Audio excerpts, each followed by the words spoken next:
નમસ્કાર મિત્રો, જય શ્રી કૃષ્ણ. સ્વાગત છે ફરી એક વખત આપનો આપણી યુટ્યુબ ચેનલ શ્રદ્ધા વાણીમાં.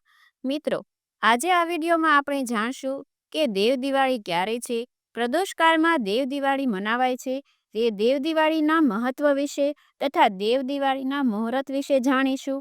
તો આપને આ વિડીયો પસંદ આવે તો લાઈક કરજો, શેર કરજો. આપ આ ચેનલ પહેલી વખત જોઈ રહ્યા હોય તો સબસ્ક્રાઈબ કરી લેજો, જેથી આવનારા નવા વિડીયોની માહિતી આપ સુધી તુરંત પહોંચી શકે. ધન્યવાદ. મિત્રો, કારતક માસની પૂર્ણિમા એટલે દેવ દિવાળી, કાર્તિકી પૂર્ણિમા, જેમાં સ્નાન, દાન, જપનું ઘણું મહત્વ હોય છે. દેવ દિવાળી અર્થાત દેવો દ્વારા પણ દીપોત્સવ મનાવાય છે, જેમાં આપણે આસો માસની અમાવસ્યાના દિવસે દિવાળી ઉજવીએ છીએ. એ જ રીતે દેવોએ પણ દિવાળી મનાવીને ઉત્સાહ મનાવ્યો, માટે કારતક માસની પૂર્ણિમા એ દેવ દિવાળીના રૂપમાં મનાવાય છે. સૌ પ્રથમ આપણે આ કારતક માસની પૂર્ણિમા ક્યારે આરંભ થાય છે, દેવ દિવાળી ક્યારે ઉજવવાની છે, તુલસી વિવાહ સમાપ્ત થાય છે તે ક્યારે થાય છે તે આપણે જાણી લઈએ. જે ભક્તોએ એકાદશીથી પૂર્ણિમા સુધીનું જે ભીષ્મ પંચક વ્રત કર્યું છે તે પણ આજે પૂર્ણ થશે, તે પણ જાણી લઈએ. સૌ પ્રથમ જાણી લઈએ કાર્તિક માસની પૂર્ણિમા ક્યારે આરંભ થાય છે. આ પૂર્ણિમા તિથિ પ્રારંભ થાય છે તારીખ 4 નવેમ્બર 2025 સવારે લગભગ 10:30 વાગે.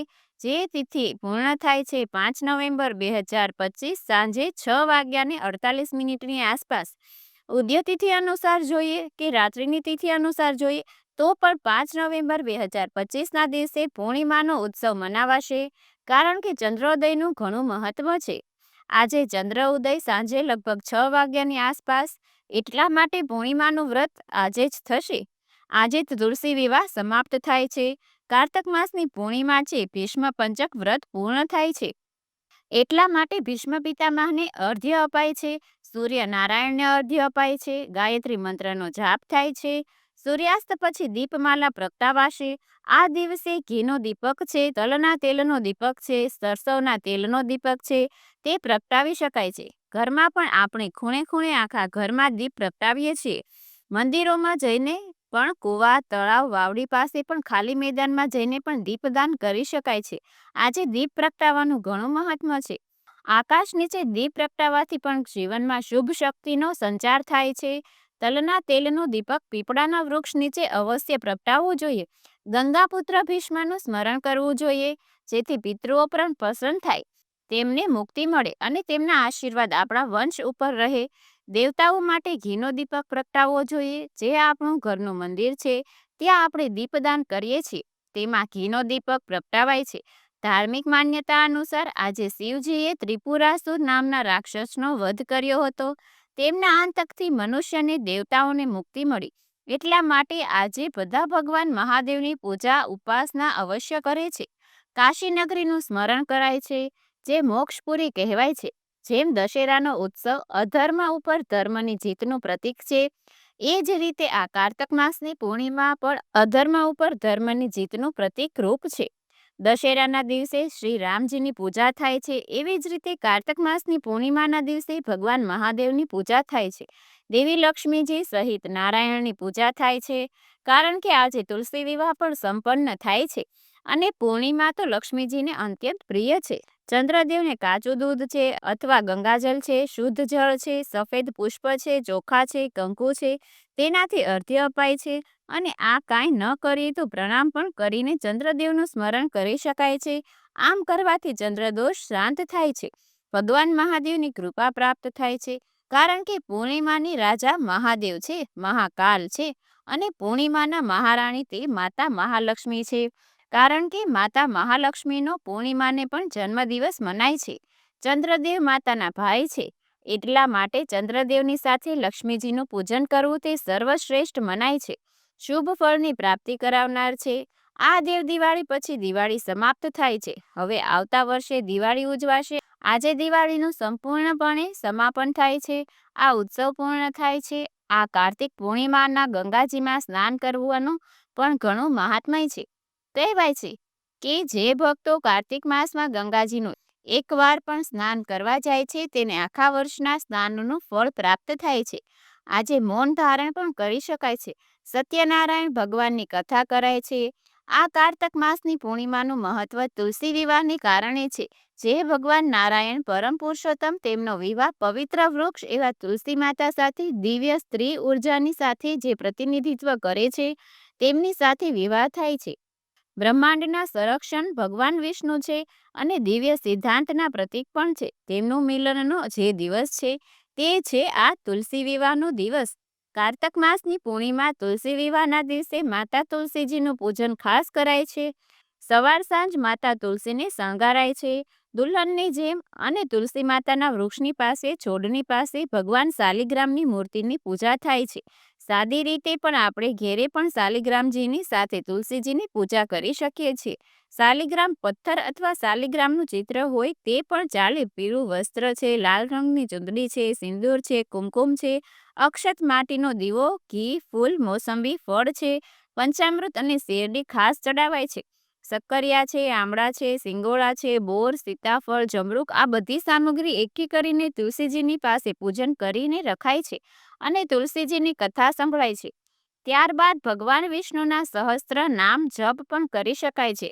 તુલસીજી પાસે સત્યનારાયણ ભગવાનની કથા પણ કરી શકાય છે. ભગવાન શાલિગ્રામ સાથે તુલસીજીની જે પૂજા આપણે રાત્રે કરી હોય, પ્રદોષ કાળમાં કરી હોય તે સવાર સુધી રહેવા દેવું. સવારે તુલસીના કુંડાને જ્યાં આપણે રાખતા હોય ત્યાં રાખી દેવું અને શાલિગ્રામને આપણા ભગવાનના જે મંદિર, આપણું નાનકડું મંદિર ઘરમાં હોય તેમાં રાખી શકાય છે. નિત્ય પૂજા કરી શકાય છે અને તુલસીજીની સાથે પણ તુલસીના કુંડામાં પણ શાલિગ્રામ ભગવાનને બેસાડી શકાય છે, રાખી શકાય છે. ભગવાન શ્રી નારાયણ સાથે તુલસીજીની કૃપા ઘર ઉપર બની રહે છે. આ કારતક માસની પૂર્ણિમા તે સમૃદ્ધિ અને મિલનના પ્રતીક રૂપે ઉજવાય છે. પૌરાણિક કથા અનુસાર અસુરરાજ જલંધરના પત્ની વૃંદા તે પરમ વિષ્ણુ ભક્ત હતા. પતિવ્રતાનું ધર્મનું પાલન કરતા હતા. જલંધર જ્યારે દેવોને પીળવા ગયો, દેવોના અધિકારને છીનવવા લાગ્યા, ત્યારે બધા દેવતાઓ ભગવાન નારાયણને પ્રાર્થના કરે છે અને જલંધરના ત્રાસમાંથી મુક્તિ આપવા માટે ભગવાનને વિનવે છે. ત્યારે ભગવાન વિષ્ણુ ભગવાનને મહાદેવને કહે છે, પરંતુ મહાદેવ કહે છે કે જલંધર તે મારા અંશમાંથી ઉત્પન્ન થયો, માટે હું તેનો વધ ન કરું. ત્યારે ભગવાન નારાયણ આ જવાબદારી પોતાના ઉપર લે છે અને દેવી વૃંદા કે જે છે તેમના પરમ ભક્ત હતા, તે પતિવ્રતા ધર્મનું ભંગ ભગવાન શ્રી નારાયણ કરે છે અને તેના ફળ સ્વરૂપ વૃંદાએ ભગવાન શ્રી નારાયણને પથ્થર બની જવા માટે શ્રાપ આપ્યો. જ્યારે ભગવાન નારાયણ કારો પથ્થર બની ગયા ત્યારે લક્ષ્મીજી આવીને ભગવાન નારાયણને સજીવન કરવા માટે પ્રાર્થના કરે છે. ત્યારે વૃંદા પણ દયાદ્ર થઈને લક્ષ્મી દેવીને પોતાના પતિને સજીવન થાય એવું વરદાન આપે છે. થોડી વારમાં જ ભગવાન વિષ્ણુ પ્રગટ થાય છે, પરંતુ ભગવાન વિષ્ણુનો રંગ શ્યામ થઈ જાય છે. વૃંદાએ યોગી દ્વારા પોતાના શરીરને ભસ્મ કરી દીધું અને તે ભસ્મમાંથી તુલસી પ્રગટ થયા. ત્યારે પથ્થરરૂપ થયેલા શાલિગ્રામ વિષ્ણુએ આ તુલસી સાથે વૃંદા સાથે વિવાહ કર્યો. માટે આજે એ પણ નિયમ ચાલ્યો આવે છે વર્ષોથી કે દેવ દિવાળીના દિવસે તુલસી વિવાહ સંપન્ન થાય છે.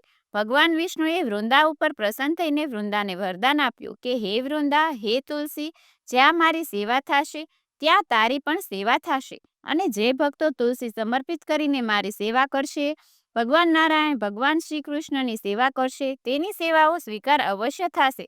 એવી પણ માન્યતા છે કે તુલસી વિવાહનું આ જ દિવસે જો પાલન કરવામાં આવે તો સૌભાગ્યની પ્રાપ્તિ થાય છે, વૈવાહિક બંધન મજબૂત થાય છે અને પતિ પત્નીના જીવનમાં સુખ સમૃદ્ધિ બની રહે છે.